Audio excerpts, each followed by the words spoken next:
ಪ್ರೀತಿಯ ಮಿತ್ರರಿಗೆ ಮಧುಮಾಲಾ ಕಥಾಸ್ಮೃತಿ ಯೂಟ್ಯೂಬ್ ಚಾನಲ್ಗೆ ಆತ್ಮೀಯ ಸ್ವಾಗತ.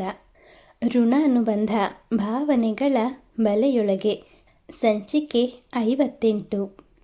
ವೀರಭದ್ರಯ್ಯನವರು ನೀಡಿದ್ದ ವಿಳಾಸದ ಚೀಟಿ ಕಳ್ಕೊಂಡಿದ್ದ ಸರ್ವಮಂಗಳ ಮುಂದೇನು ಮಾಡೋದು ಅಂತ ತಿಳಿದೇ ಚಿಂತೆಗೊಳಗಾಗಿದ್ಲು.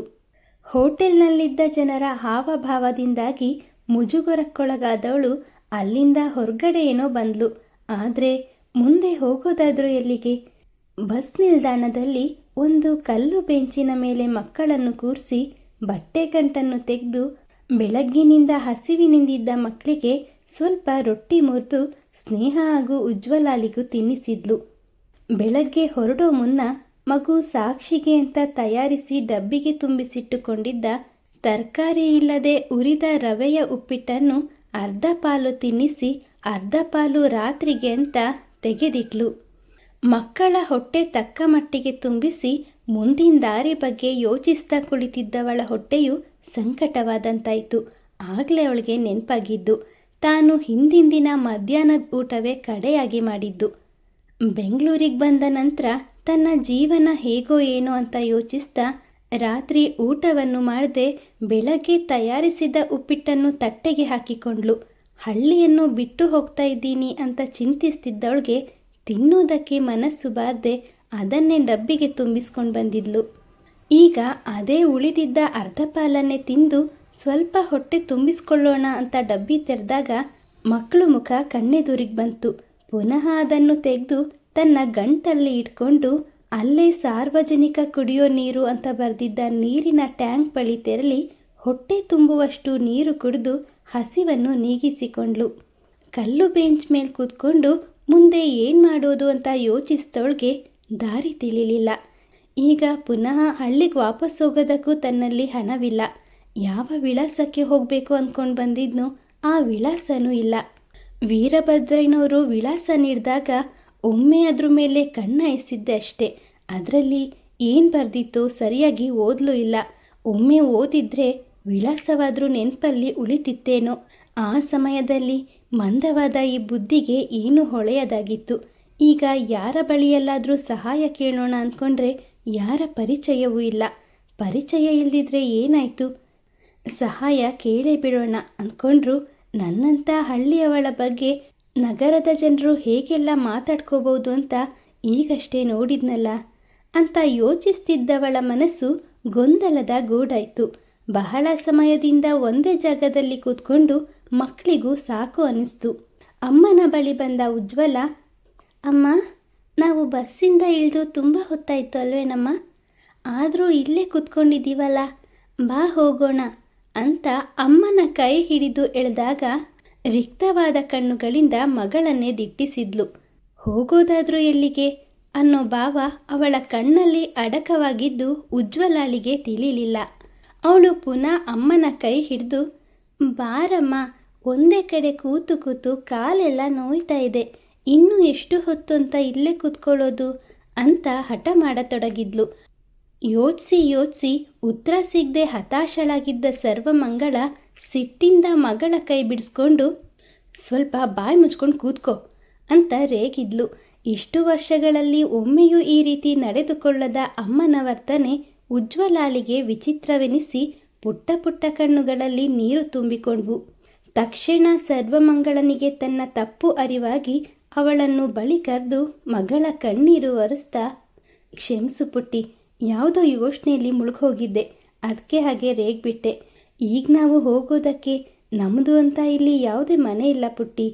ಇದು ನಮಗೆ ಹೊಸ ಊರು ಅಲ್ವಾ, ಇನ್ನು ಸ್ವಲ್ಪ ಹೊತ್ತು ಇಲ್ಲೇ ಇರೋಣ. ಈಗೇನು ನಿಮಗೆಲ್ಲ ಕೂತು ಕೂತು ಕಾಲು ನೋವಾಗ್ತಾ ಇದೆ ಅಲ್ವಾ? ನೋಡು, ಇಲ್ಲಿಂದ ಅಲ್ಲಿ ತನಕ ಎಲ್ಲ ನಿಮ್ಮದೇ ಜಾಗ, ಹೋಗಿ ಆಟ ಆಡ್ಕೊಂಡು ಬನ್ನಿ.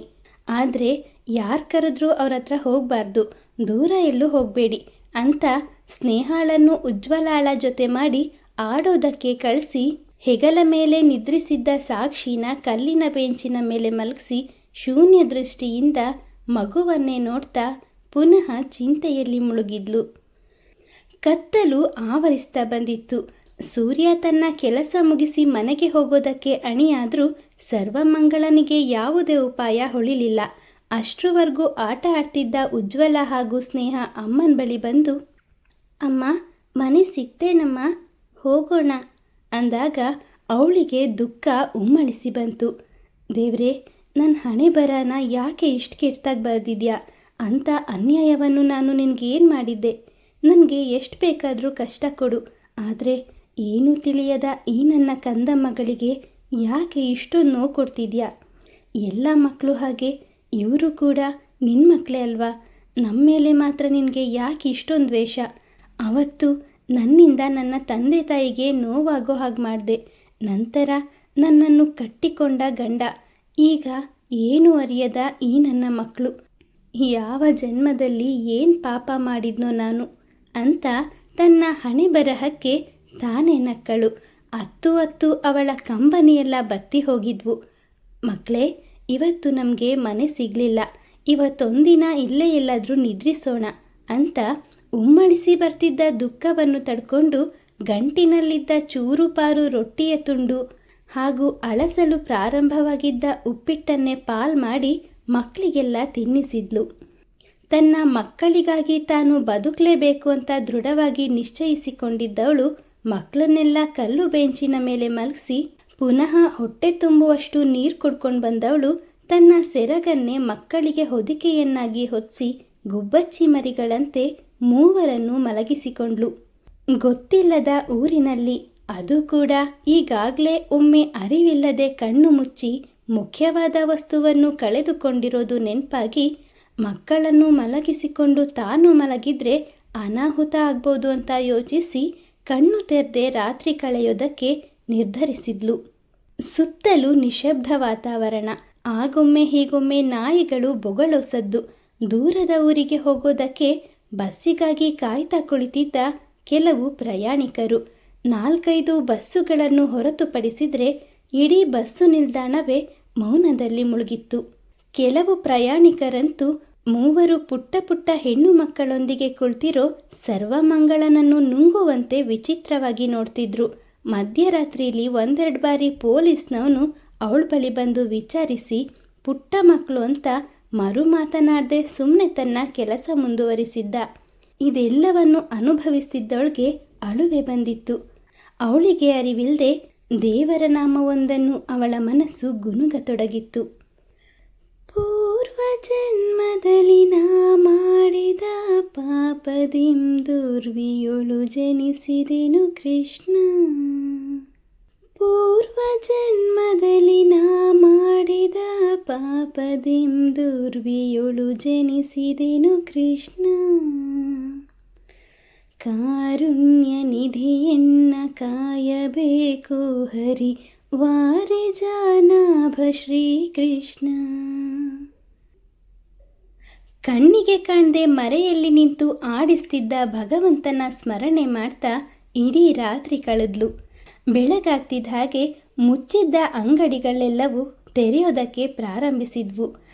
ಅಲ್ಲಲ್ಲಿ ಕೆಲವು ಸರ್ಕಾರದಿಂದ ನೇಮಿಸಲಾಗಿದ್ದ ಕೆಲಸಗಾರರು ಕಸ ಗುಡಿಸ್ತಾ ಅಲ್ಲಲ್ಲಿಯೇ ತಿಂದು ಉಗ್ದಿದ್ದ ಎಲೆ ಅಡಿಕೆ ಬೀಡದ ಗಲೀಜನ್ನು ಗುಡಿಸಿ ಕಸದ ತೊಟ್ಟಿಗೆ ತುಂಬಿಸ್ತಾ, ಎಂಥ ಜನರು, ಎಷ್ಟು ಕ್ಲೀನ್ ಮಾಡಿದ್ರು ಅಷ್ಟೇ ಗಲೀಜು ಮಾಡ್ತಾರೆ ಅಂತ ಬೈದ್ಕೊಳ್ತಿದ್ರು. ಕಲ್ಲು ಬೆಂಚಿನ ಮೇಲೆ ಕುಳಿತಿದ್ದ ಸರ್ವಮಂಗಳನ ಬಳಿ ಬಂದ ಕಸ ಗುಡಿಸುವ ಒಬ್ಬಕ್ಕೆ, ಏಳಮ್ಮ ಮೇಲೆ ಕಸ ಗುಡಿಸ್ಬೇಕು, ಇಲ್ಲೆಲ್ಲ ಹೀಗೆ ಎಲ್ಲಿ ಬೇಕಂದ್ರಲ್ಲಿ ಮಲ್ಕೊಳ್ಳೋದೇ ತಪ್ಪು, ಅಂಥದ್ರಲ್ಲಿ ಇಷ್ಟು ಬೆಳಗ್ಗೆ ಆಗಿದೆ, ಇನ್ನೂ ಮಕ್ಕಳನ್ನೆಲ್ಲ ಮಲಗಿಸ್ಕೊಂಡು ಏನು ನೋಡ್ತಾ ನಿಂತಿದ್ಯಾ, ಮಕ್ಕಳನ್ನೆಲ್ಲ ಎದ್ದೇಳಿಸಿ ಆ ಕಡೆ ಕರ್ಕೊಂಡು ಹೋಗು ಅಂತ ದಬಾಯಿಸಿದ್ಲು. ಇಲ್ಲಿ ನೋಡಿ, ರಾತ್ರಿ ಇಡೀ ಸೊಳ್ಳೆ ಕಚ್ಚಿಸ್ಕೊಂಡು ಒದ್ದಾಡ್ತಿದ್ದ ಮಕ್ಕಳು ಈಗಷ್ಟೇ ನಿದ್ರೆಗೆ ಜಾರಿದ್ದಾರೆ, ದಯವಿಟ್ಟು ಅವ್ರನ್ನ ಎದ್ದೇಳಿಸ್ಬೇಡಿ. ಸರ್ವಮಂಗಳ ಕೈ ಮುಗ್ದು ಆಕೆನ ಬೇಡ್ಕೊಂಡ್ಲು. ಅವಳಿಗೂ ಸರ್ವಮಂಗಳನ ಮೇಲೆ ಅನುಕಂಪ ಉಂಟಾಯಿತು ಅಂತ ತೋರುತ್ತೆ. ಒಮ್ಮೆ ಮಕ್ಕಳು ಮುಖ ನೋಡಿದವಳು, ಸರಿ ನಾನು ಅಲ್ಲಿಂದ ಗುಡಿಸ್ಕೊಂಡು ಬರ್ತೀನಿ, ಆಮೇಲೆ ಇಲ್ಲಿ ಗುಡಿಸ್ಕೊಂಡು ಹೋಗ್ತೀನಿ ಅಂತ ತನ್ನ ಕೆಲಸವನ್ನು ಮುಂದುವರಿಸಿದ್ಲು.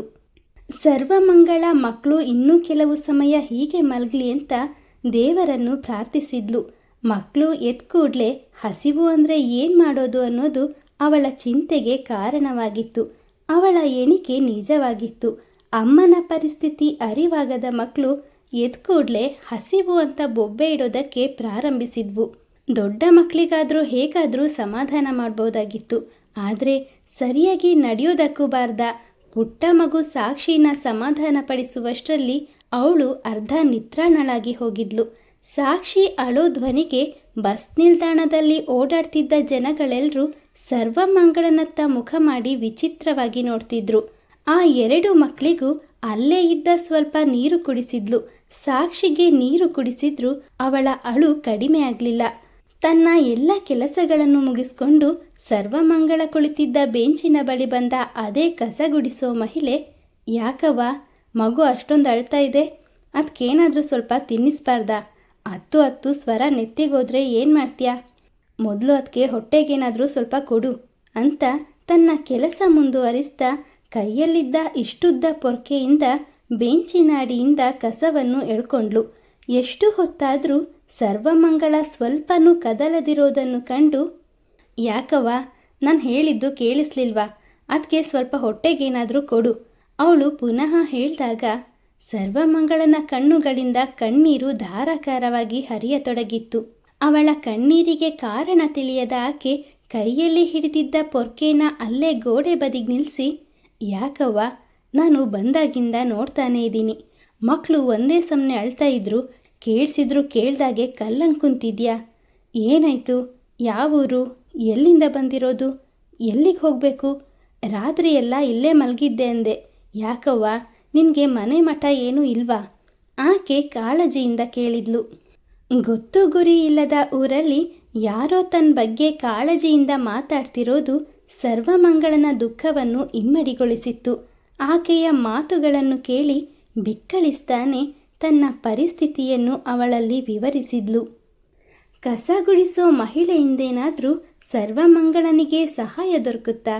ನಿರೀಕ್ಷಿಸಿ ಮುಂದಿನ ಸಂಚಿಕೆಯಲ್ಲಿ. ಕಥೆಯ ಬಗ್ಗೆ ನಿಮ್ಮ ಅನಿಸಿಕೆ ಅಭಿಪ್ರಾಯಗಳನ್ನು ದಯವಿಟ್ಟು ಕಮೆಂಟ್ನ ಮೂಲಕ ತಿಳಿಸಿ. ಹಾಗೆ ಲೈಕ್, ಶೇರ್, ಸಬ್ಸ್ಕ್ರೈಬ್ ಮಾಡುವುದರ ಮೂಲಕ ನಮ್ಮನ್ನು ಪ್ರೋತ್ಸಾಹಿಸಿ. ಮುಂದಿನ ಸಂಚಿಕೆಯಲ್ಲಿ ಮತ್ತೆ ಸಿಗೋಣ. ಧನ್ಯವಾದಗಳು.